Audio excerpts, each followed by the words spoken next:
for those of you who aren't familiar with what PizzaGate is, it's a pretty simple premise in basic theory, I guess. I mean, it seems straightforward enough.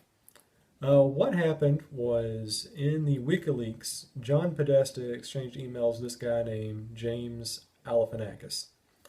That's his name, right? Let me double check this one. James Galifianakis, or is it James Alefantis? James Alefantis. My apologies. And James Alefantis, he's this guy. He's a pretty big name businessman in the D.C. area. He's produced a couple of movies. He's got some holdings. He was named like one of the most influential Washington D.C. insiders in a recent poll from I think the GQ or one of those other magazines. So, he's pretty much on the up and up. I mean, he's a hobnobber. He's a big Hillary supporter, and he gave some pretty considerable contributions to her campaign. And the thing where the whole Pizzagate thing basically comes from is that during the WikiLeaks, from the Podesta emails, Podesta and Alefantis basically exchanged emails talking about pizza. But the way they talked about it was in this very sort of suspicious, code wordy kind of way. I mean, when you look at it, there's no way around it. I mean, it just feels like they're talking with quotation marks the entire time. They're talking about pasta and pizza, and it just sounds really unnatural. Like, I know that, DC insiders don't talk like plebes like us, but even then, it seemed a little iffy. And if you go through the files, there's asides about, I'm talking about bringing kids there and listing their age, which is very, very seemingly needlessly detailed for an email about just getting pizza, but whatever. But there's really nothing in there explicitly, expressively, on the face, a priori, to give indication of anything truly sinister. Of course, the internet comes along and WikiLeaks, and over the last couple of weeks, maybe about a month or two, we saw the arrival of something called Pizzagate. Pizzagate, what it is? Well, it's this idea that James Alefantis, the guy who runs Comet Ping Pong in Washington, D.C., his business isn't really a pizza place. I mean, it is a pizza place, but it's actually a front for a child slavery ring. Okay, you're probably saying to yourself, that seems like it needs some evidence. Well, the evidence they throw out, I mean, it's your usual conspiracy theory rhetoric, when there's like no hard smoking gun. It's just a bunch of like coincidental things and some very sort of code wordy and very bad looking secondary data. And there's no way around it. You look at James Alefantis and the stuff he puts on Instagram, like his social media postings, where he's like got pictures of kids and like really, really unsettling sort of depictions. You're like, ooh. So, I mean, you look at the social media trail, it's not flattering, all right? It doesn't look good. It makes the guy look kind of creepy. And, John Podesta and Alefantis, they're both guys who are in some really weird things. We all know about spirit cooking, where they have people play with fake blood, or is it real blood? I don't know, during like these weird interpretive dance dinners. And what else we know about this Alefantis guy? Oh, he also does a lot of really, really sort of like bawdy and creepy, like over the top, like drag shows at the same pizza place. So you can all find that online. So like I said, it's one of those things where I think the conspiracy theorists, they at least have the aesthetics down, because there's some very, if nothing else, sort of iffy things going on with this Alefantis guy. I mean, he's just posting some stuff that I think would be kind of unbecoming of someone who runs a pizzeria targeting children. You maybe don't want to kind of give off those Neverland Ranch vibes, but they're certainly there. I mean, there's no way around that. Just looking at it, you're like, this is not right. But the problem, of course, is, if you're going to come out and say this guy is running a child slavery, you also have to have hard evidence, like actual children being there. And what got Pizzagate into the news was there was an incident a couple weeks ago where this guy went in there with like an assault rifle, and he said, I want to see where the kids are, and he shot a couple of holes in the ceiling, and he got arrested. And to kind of give you an idea of how the mainstream media feels about this one, I remember reading the Associated Press file the next day, and it contained the compound phrase, fake news, no less than 8 times in one story. So they're very, very, very hardcore about getting it out there, that this internet sort of mass psychosis is driving this, and all these gullible people are out there, sort of connecting dots that aren't really there, and now they're harassing this one guy, and they might shoot up the place. So basically, that's what the media's narrative is. Not probably 100% true, just throwing it out there, but at the same time, conspiracy theories, they got to have the hard data. And I mean, I've seen the maps. I've looked at, there's like a PizzaGate subreddit on Vote, or whatever they call things on Vote. And I mean, they have like these really, really sort of troubling anecdotes, about, okay, well, let's look at the stuff that's in Alephantis's possession. Like he's got like this creepy Instagram posts. And oh, look at this logo here. It looks kind of like the logo for NAMBLA. And I mean, all of that is good, but it's still not hard evidence. Hard evidence is you have, footage.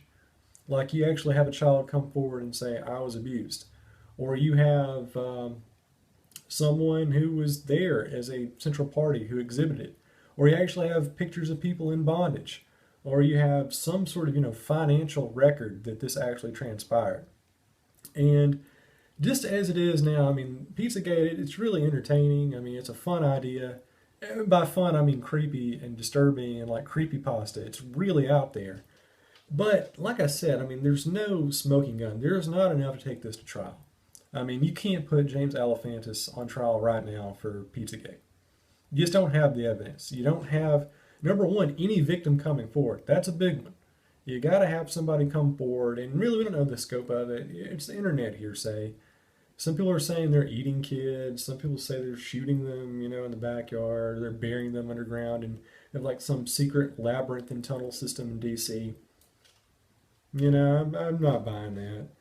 But, it is very much like the Satanic Panic, I think. It's one of those things where I think Alefantis, creepy dude, Podesta, kind of a creepy dude as well. Lots of these DC insiders, they are creepy people. But being creepy alone isn't really evidence of a crime. You actually have to have the hard material. We need video footage, photographic evidence, someone stepping forward to say they actually were abused, someone who's on the inside who said they participated in it, and you don't have any of that. No financial records. So it's all just sort of basically what they're doing is it's like when you drop a bowl of Cheerios on the floor and it kind of makes the shape of like a dog or something. It's not really a dog, it's just your mind taking really abstract principles and connecting them together to look what you want them to look like. Anybody can do that with anything. It's not hard. And unfortunately, despite, some really great anecdotal sort of images you can pull from Twitter, there's not enough here to work with. Sorry, it's a conspiracy theory. You don't have enough to even remotely get this thing taken to any sort of, criminal or civil trial. And, yeah, that's pretty much all there is to it. But I will say this. As much as I make fun of conspiracy theorists, and I do that all the time, and I have to, I also believe in something of a higher power. I believe that no matter what you believe, no matter how hurtful, how stupid, how unfounded, how ridiculous or absurd, I think everyone in these United States should have the ability to believe whatever they want to believe. For example, I may think Sandy Hook hoaxers are like the lowest form of life imaginable, and I do, but I don't think they should be arrested for believing what they believe. If they want to put their stupid little videos on YouTube, I say go ahead. I mean, they have that right. And the moment you start saying, okay, we got to take this stuff down, you're not allowed to have that opinion, that's when all of a sudden I put down my making fun of conspiracy theorist material and I say, hold on, I got to defend these people. I don't agree with them. I think they're crackpots, but they still have a right to believe and make these wild assumptions and go out there and basically believe what you want to believe. You can think whatever you want to think. You just can't do what you want to do, right? So that's the thing. You can't criminalize or punish people just for having thoughts. And if these people want to think that there's some grandiose, PizzaGate scandal going on, let them. I mean, what's the harm? If it's something that's so utterly ridiculous and preposterous can be written off like that, what's the harm in letting them disseminate on the internet? Let them, go out there and have their circle jerk, so to speak. I'll defend them. If anyone tries to crack them down and get them off the internet and say they can't do it.